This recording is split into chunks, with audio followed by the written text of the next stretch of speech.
ثاني اثنين واعتبار إذ يقول لصاحبه لا تحزن إن الله معنا صدق الله العظيم والصلاة والسلام على رسول الله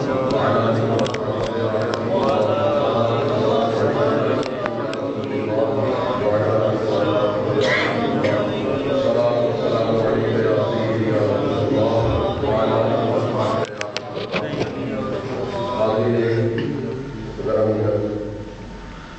میں نے عرض کیا تھا کہ اس میں انشاءاللہ عزیز نبی پاک علیہ السلام کے یار بات یار نظار نبی پاک علیہ السلام کا دنیاوی زندگی میں بھی کبھی ساتھ نہیں چھوڑا اور برزخی زندگی میں بھی ساتھ نہیں چھوڑا. سبحان اللہ. نبی پاک کے اس پیارے یار کی بارگاہ میں حاضر دیں گے. نبی پاک علیہ السلام کے صحابہ کرام کو اللہ تعالیٰ نے وہ عزت عطا فرمائی ہے کہ جن صحابہ کرام کا ذکر اللہ تعالیٰ نے تورات و زبور انجیل کے اندر بھی فرمایا اور اس کے بعد قرآن میں بھی ان کا ذکر فرمایا. اگر کسی بندے کا ذکر کسی مجلس میں کوئی بڑا بندہ کر دے تو بندہ کہتا ہے جناب میرے والے نیارے ہو گئے. کو عام کوئی فیمس پاپولر بندہ کسی کا ذکر کرتا ہے تو کسی محفل میں ذکر کیا جاتا ہے تو جس کا ذکر کیا جائے وہ اہل مجلس کی طرف دیکھتا ہے کہ اتنا بڑا بندہ میرا نام لے رہا ہے. تو بندے کہاں اور خدا کہاں. جب خدا خود کسی کا نام قرآن میں لے گا اگر نام نہ لے تو ان کی صحبت ان کے کردار کا ذکر کرے تو بڑی ایسی شان کس کی ہوگی جن کے کردار کو جن کی شان کو اللہ رب العزت بیان کرے. محمد رسول اللہ والذین آمنوا والذین معہ اشداء علی الکفار رحماء بینہم. نبی پاک علیہ السلام کے صحابہ کی نعتیں رب پڑھ رہا ہے.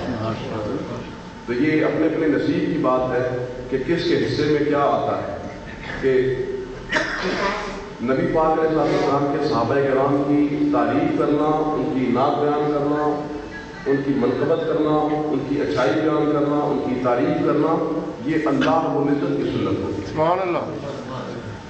اب اگر ایک بندہ انہی صحابہ کرام کے بارے میں جن کے بارے میں اللہ نعت پڑھ رہا ہو اور معاذ اللہ استغفر اللہ کوئی بندہ ان کے بارے میں گھٹیا بات کہہ رہا ہے اس کو اپنا آئینہ دیکھنا چاہیے کہ وہ کہاں کھڑا ہے.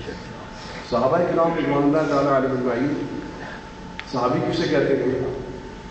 اس مضمون پر جو ہماری سوموار اور دن کلاس ہوتی ہے اس کلاس کے اندر میں نے کافی تفصیلی ذکر کیا تھا اور ساری جو ڈیفینیشن ہیں اس کی جو مختلف علماء نے مختلف ڈیفینیشن کی ہے وہ میں نے بیان کی تھی. لیکن اس کا مجھ میں بات یہ تھا کہ صحابی اسے کہیں گے کہ جو نبی کی پاک مجلس میں آ گیا جس نے سرکار کی بارگاہ میں حاضری دی ہے ایمان کے ساتھ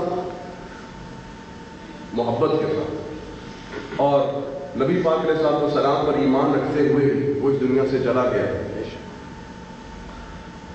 وہ صحابی ہے. صحابی کے بارے میں ہمارا یہ عقیدہ ہے کہ قیامت تک آنے والے لوگ عبادتوں ریاضتوں میں مجاہدوں میں زیادہ ہو جائیں پر افضلیت میں ان سے بڑھ کے نہیں ہو سکتے. اللہ سوال کرنے لگتا ہے کہ یہ کیسے ہے کہ بعد میں آنے والے لوگ زیادہ محنت کریں تب بھی ان سے افضل نہیں ہو سکتے. یہ تو انفیئر ہے. بچے کہتے ہیں انفیئر ہے. اس وقت اس بندے سے پوچھ لو کہ تو افضل ہے یا تیرا باپ افضل ہے.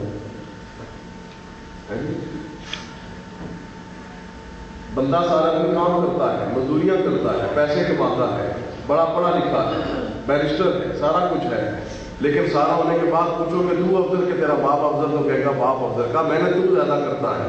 کہا رب نے جس کو عظمتیں دے دی ہیں اس سے کیا جھگڑا ہو. سبحان اللہ. سبحان اللہ.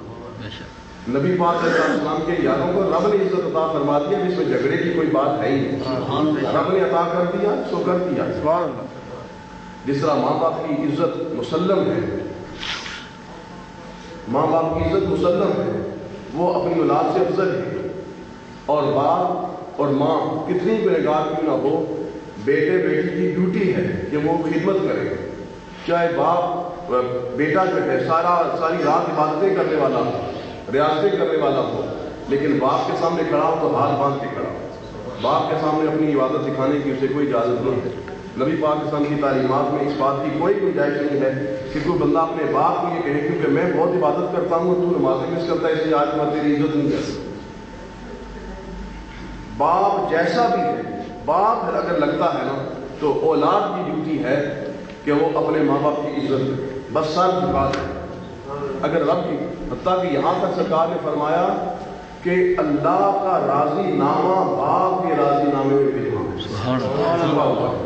باپ راضی ہے تو اللہ راضی ہے، باپ راضی نہیں ہے اللہ راضی ہے۔ اب کو بے شک مسجد میں ٹکرے مارتا پھرے، اگر باپ کا کچھ کام ہے، باپ کا بے ادب ہے، باپ کی کیئر نہیں کرتا، باپ کی خدمت نہیں کرتا، تو پھر وہ سمجھے اس کی عبادت کسی کام کی نہیں۔ ماں کو راضی نہیں کرتا، ماں کی خدمت نہیں کرتا، اس نے کہا میں بہت بڑا آدمی بن گیا ہوں۔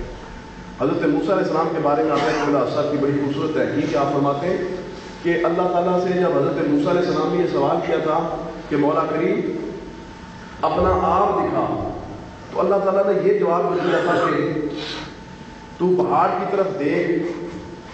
یہ سمجھ میں آنے والی بات نہیں ہے کہ موسیٰ علیہ السلام کا سوال ہے کہ تو اپنا آپ دکھا، رب کہتا ہے پہاڑ دے، پہاڑ کہاں اور خدا کہاں، دونوں میں کوئی مناسبت نظر نہیں آتی۔ تو کہ صاحب نے تحقیق فرمائی، آپ فرماتے ہیں کہ بات اصل یہ تھی کہ حضرت موسیٰ علیہ السلام پر جس وقت اپنی کیفیات طاری ہوئی تو آپ چلا کشی کے لیے علاقے سے نکل گئے، تو آپ نے مختلف جگہیں رکھی تھیں کہ کچھ دن بیٹھ کر یہاں آپ مجاہدہ کرتے چلا کرتے، پھر سفر کر کے دوسری جگہ جاتے، وہاں بیٹھ کر اللہ اللہ کرتے۔ تو آپ کی والدہ آپ کے پاس آئی، والدہ کہنے لگی کہ موسیٰ تجھے دیکھنے کا دل کرتا ہے، کبھی گھر ہی نہیں آتا، تو کہاں چلا گیا ہے؟ اب تجھے دیکھنے کا دل کرے تو کیا کرے گا؟ اس وقت حضرت موسیٰ علیہ السلام نے بڑے ادب سے عرض کیا کہ امی جان ان وقت جن کیفیات میں اس کا آپ کو علم ہے، مسئلہ یہ ہے کہ اتنے دن یہاں بیٹھتا ہوں، اتنے دن یہاں بیٹھتا ہوں، یہ میرا راستہ ہے، میرے سے ملاقات کرنی ہوتے ان راستوں میں ہو سکتی ہے، اپنے دلوں کا میں کسی سے ملاقات نہیں کرتا، آپ اس راستے کو دیکھتی رہا کریں، جب میں یہاں سے گزروں تو ملاقات کر لیا کریں۔ اب رب نے کہا کہ موسیٰ تو موسیٰ ہے، پر تو ماں کو کہے کہ راستہ دیکھ تو پھر میں بھی تجھے راستہ ہی دکھاؤں گا۔ ماں تجھے دیکھنا چاہے تو اس کو راستہ دکھا، تو مجھے دیکھنا چاہے تو میں بھی تجھے راستہ دکھاؤں گا۔ اب موسیٰ علیہ السلام سے بڑی کوئی ذات ہو سکتی ہے؟ آج ایک بندہ کالج جاتا ہے، یونیورسٹی جاتا ہے، 2-4 لفظ انگلش کے بولنا شروع کرتا ہے، وہ سمجھتا ہے کہ میرے ماں باپ بڑے تقیانوسی ہیں، ان بیچاروں کو آتا ہی کچھ نہیں ہے۔ سرکار نے فرمایا تھا ایک دن ایسا آنے والا ہے کہ جب میری امت کے لوگ جو ہیں اپنے ماں باپ کو دیکھ کر چھپ جائیں گے اور حیا کریں گے اس بات سے کہ بتائیں کہ میرا باپ لگتا ہے۔ آج ایسے ہوتا ہے کہ نہیں ہوتا؟ ہمارے ینگسٹر جنہوں نے ٹائی لگائی ہوئی ہے، سوٹ پہنا ہوا ہے، اتنے تھوڑی دیر میں باپ آیا، بیچارے نے داڑھی رکھی ہوئی ہے، شلوار قمیض پہنی ہے، سر پہ ٹوپی رکھی ہوئی ہے، اب لڑکا نہیں بتانا چاہتا کہ میں اتنے مذہبی بندے کا بیٹا ہوں، اس وقت وہ چھپتا ہے۔ اور نبی پاک کی تعلیم سچی ہوتی ہے، بڑا بغیرت شخص ہے وہ جو لوگوں کو یہ نہ بتا سکے کہ میں کس کا بیٹا ہوں۔ غیرت مند وہ بندہ ہوگا جو اپنے سادے باپ کو شلوار قمیض پہنی ہوئی ہے، اردو بولنی آتی ہے، انگلش کا پتہ نہیں، لیکن باپ آئے لاکھوں لوگ اس کے پیچھے چلنے والے ہوں، لیکن باپ آئے تو اٹھ کے کھڑا ہو جائے، اپنے باپ کی جوتیاں سیدھی کرے، باپ کی جوتیوں کو بوسے دے، باپ کے پاؤں کو پیار کرے اور کھڑا ہو جائے، جب تک باپ نہ بیٹھے تعظیماً کھڑا رہے۔ یہ بیٹا حلالی ہے، اس میں بیٹا ہونے کا حق ادا کیا ہے۔ اگر باپ کو بندہ باپ نہ کہہ سکے، اس کی کوئی زندگی ہے کوئی زندگی؟ جزاک اللہ۔ زندگی اس کی ہے جو اپنے باپ کی جوتیوں میں بیٹھنا اپنے لیے تاج سروری سے زیادہ بہتر اور تخت سکندر سے زیادہ عزت میری بات سمجھے، وہ بیٹا ہے۔ اس لیے نوجوانوں جو بیٹھے ہوئے غور کرو، میری اور آپ کی ڈیوٹی ہے کہ ہم اپنے باپ کی اس طرح عزت کریں کہ ہمارا باپ جب ہمارے درمیان میں موجود ہو تو وہ محسوس کرے کہ میں بادشاہ ہوں۔ بادشاہوں کی عزت کا میری عزت زیادہ ہے۔